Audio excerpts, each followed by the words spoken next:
अल्लाह ताला तहांजे विहण के पंहिंजे दरबार में मक़बूल मंज़ूर फरमाए।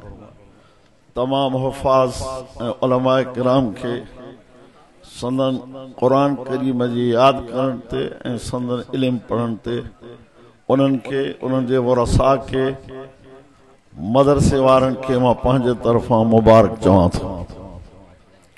उन सां गॾोगॾु हिकिड़ो मसइलो ॿुधाए उन खां पोइ तव्हां खां इजाज़त वठूं।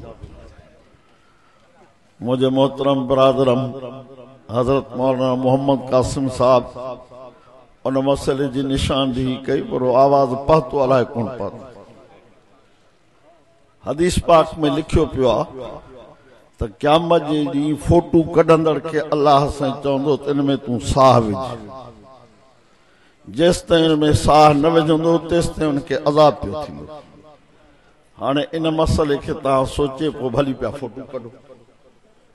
अल्लाह ताला तव्हां असांखे हिफ़ाज़त में रखे। मुस्तफ़ा करीम सल्लल्लाहु अलैहि वसल्लम जे मेराज जो महीनो आहे। उन ते उलमा किराम तफ़ासील सां वाइज़ करे चुका आहिनि। मां सिर्फ़ एतिरो अर्ज़ कंदुमि त नबी पाक सल्लल्लाहु अलैहि वसल्लम खे मेराज जी राति तोहफ़े में मिली निमाज़। तंहिं करे हिन रजब जे महीने के शहरुस सलात चइजे त बि जाइज़ आहे। दुआ है त अल्लाह साईं तव्हां असांखे 5 वक़्त नमाज़ पढ़ण जी तौफ़ीक़ अता फ़रमाए ऐं क़ुरान करीम जे तिलावत जी तौफ़ीक़ अता फ़रमाए।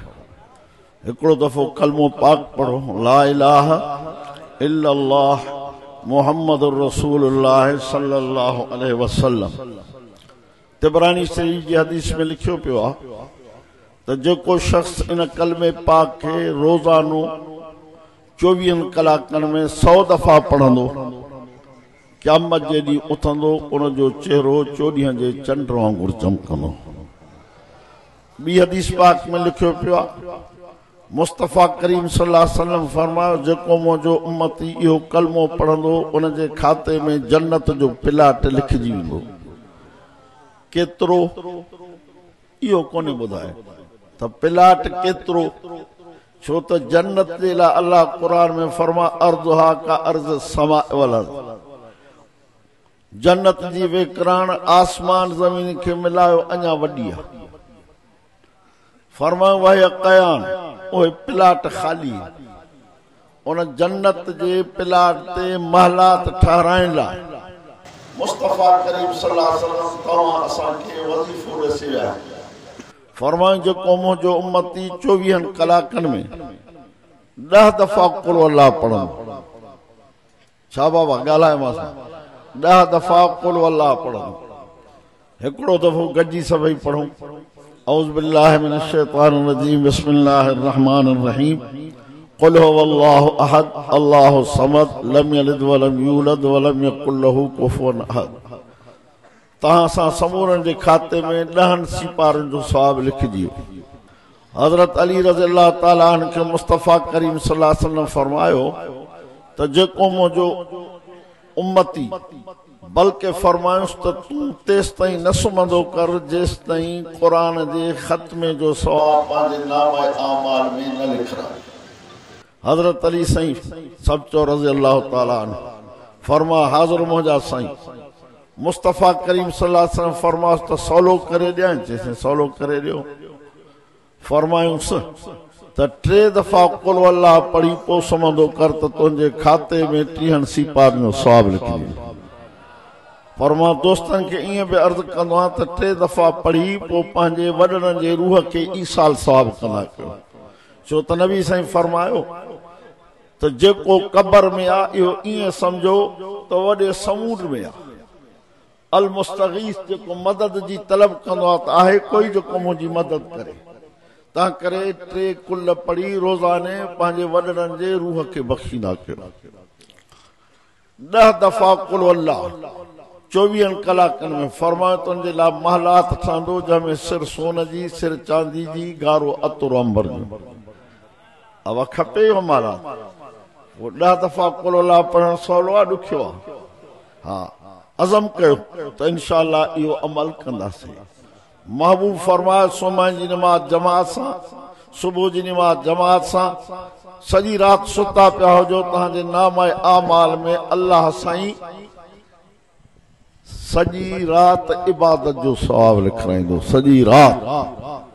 ऐं जेकॾहिं उन खां पोइ तबारक लज़ी पढ़ी छॾियूं त कब्र में नूरानी शक्ल वठी इहा ईंदी ऐं अल्लाह खे अर्ज़ कंदी रब मां खे पढ़ंदो हो पोइ सुम्हंदो, कुझु कोताहियूं कुझु कमज़ोरियूं अथसि माफ़ करेसि, माफ़ नथो करेसि त पोइ मूंखे पंहिंजे क़ुरान मूं कढी छॾ। अल्लाह पाक फरमाईंदो तोखे क़ुरान मूं कोन कढंदुमि, तुंहिंजे पढ़ंदड़ खे माफ़ कयो। अॻिते फरमायूं जंहिंखे रिज़्क़ रोज़ी जी तंगी हुजे इज़ा वक़अतल वाक़िअतु पढ़ी सुम्हे फरमायो कॾहिं बि बुख न मरंदो। अञा अॻिते फरमायो त सुबुह जी नमाज़ खां पोइ जेको मुंहिंजो उम्मती सूरत यासीन खे हिकु भेरो ॾींदो घणो उन जे खाते में क़ुरान जे 10 ख़तमनि जो सवाब लिखो। हाणे 10 ॾींहंनि में थियो 100 त महीने में 300 ख़तमा जंहिं शख़्स जे खाते में लिखजी वञनि त इंशाअल्लाह क़यामत जे ॾींहुं क़ुरान उन जे मथां छांव करंदो। नबी पाक सल्लल्लाहु अलैहि वसल्लम फरमायो क़ुरान जे 2 सूरतुनि खे अल्लाह ककरनि जी शक्ल ॾींदो, सूरत बकरा सूरत आल इमरान।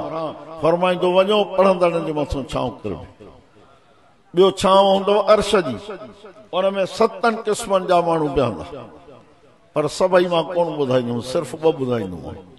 रजुलुन क़ल्बुहु मुअल्लक़ुम बिल मस्जिद, ओ शख़्स जंहिंजी दिलि मस्जिद सां टंगियल आहे, इहो बि अर्श जे छांव छांव। टंगियल जो मतिलबु इहो आहे त तवजो अथसि त केॾी महिल अल्लाह अकबर जो सॾु थिए थो।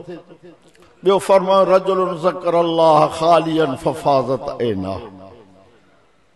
तव्हां असां ठहियल छांव आहियो पाणीअ जे किने कतरे, मिटी मां तूं असां काथे ठाहियूं, मिटी मां त ॾाढो आदम ठहियो, तूं असां ठाहियूं पाणी जे किने कतरे मां। तफ़सील में वञण जी ज़रूरत न आहे। पोइ किने कतरे मां ठहियल आहिनि त गुनाह बि थींदा। पोइ अल्लाह वरी तौबा जो दरवाज़ो बि खोले छॾियो। फरमाए अत्ताइबु मिनल ज़ंबि कमन ला ज़ंब लहू, जेको तौबा थो करे अल्लाह उनखे माफ़ी ॾेई साफ़ थो करे छॾेसि। रजुलुन ज़कर अल्लाह ख़ालियन फफ़ाज़त ऐना, ओ शख़्स जेको अकेलो वेठो आहे उन जे अखियुनि में नीर वही पिया, रब खे यादि कंदे कंदे रोअण अची वियुसि त क़यामत जे ॾींहुं मां कहिड़ो हिसाब ॾींदुमि। अल्लाह पाक क़यामत जे ॾींहुं इनखे बि अर्श अज़ीम जे छांव हेठां बीहारींदो। दुआ आहे अल्लाह साईं तव्हां असां समूरनि खे तौफ़ीक़ अता फरमाए जो बचड़नि खे क़ुरान सेखारे। उन जो इनाम क़यामत जे ॾींहुं जेको मिलंदो पोइ ख़बर पवंदी। जेके क़ुरान पढ़ियल न आहियो वॾड़ा उन्हनि खे मां हर जलसे में अर्ज़ कंदो आहियां त महिरबानी करे अलहम्द ऐं कुल अल्लाह सिखो। छो त नबी साईं फरमाया मुंहिंजे उम्मती जे सीने में क़ुरान कोन्हे कल बैतुल खरब, इहो ईअं आहे जीअं वैरान घर। तंहिं करे 2 सूरतूं क़ुरान जूं ज़रूरु सिखो, अलहम्द शरीफ़ बि कुल अल्लाह शरीफ़। पोइ इंशाअल्लाह तव्हां क़ुरान जे पढ़ियलनि जी लिस्ट में उतरो। अलहम्द में 7 आयतूं कुल अल्लाह में 4 आयतूं। क़ाइदो बि न पढ़ो कहीं हाफ़िज़ खां, कहीं मौलवी खां, कहीं मुल्ला खां, रुगो रोज़ 2 आयतूं सिखी वञो। अल्हम्दुलिल्लाह रब्बिल आलमीन अर्रहमान, पंहिंजा कम बि कयो पढ़ंदा बि वठो त क़यामत जे ॾींहुं अल्लाह साईं तव्हां असांखे क़ुरान जे पढ़ियलनि सां गॾाए। व आख़िर दावाना अल्हम्दुलिल्लाह रब्बिल आलमीन। या अल्लाह साईं ॿिन्ही जहाननि जूं चङाई नसीब फरमा, ॿिन्ही जहान जे बुराइनि बुछड़ाइनि खां बचा, एहसान ईमान कामिल सां दुनिया मां ख़ात्मो बिल ख़ैर फरमा। या रब्बल आलमीन बीमारनि खे शफ़ा कामिला अजला अता फरमा, जेके मुश्किलात में फाथल में मुश्किलात खे अल्लाह आसान फरमा, कर्ज़दारनि खे कर्ज़ लाहिण जी तौफ़ीक़ अता फरमा, बे औलादनि खे नेक साले औलाद अता फरमा, हाजतमंदुनि जूं जाइज़ हाजतूं पूरी फरमा, मरंदे घड़ी ज़ुबान ते कलमो पाक जारी फरमा। जॾहिं उथारे त हज़रत मोहम्मद करीम सल्लल्लाहु अलैहि शफ़ाअत नसीब फरमा। अज़ाब क़बर, अज़ाब हशर, अज़ाब पुलसरात, अज़ाब जहन्नम खां बचाए जन्नतुल फिरदौस में बग़ैर हिसाब किताब जे पंहिंजे फज़्ल करम सां दाख़िल करण फरमा। असांजे कोताहिनि कमज़ोरियुनि जे मथां ॿिन्ही जहाननि में सतारियत वारी चादर ढकण फरमा। अल्लाहुम्मा इन्ना नसअलुका मिन ख़ैरि मा सअलका मिन नबिय्युका मुहम्मद सल्लल्लाहु अलैहि वसल्लम व नऊज़ु बिका मिन शर्रि मा इस्तआज़क मिनहु नबियुका मुहम्मद सल्लल्लाहु अलैहि वसल्लम अंतल मुस्तान व अलैकल बलाग सल्लल्लाहु तआला अला खैर खल्क़ी मुहम्मद व आलिहि व अस्हाबी अजमईन बिरहमतिका या अरहमर राहिमीन ला इलाहा इल्लल्लाह मुहम्मदुर रसूलुल्लाह सल्लल्लाहु अलैहि वसल्लम।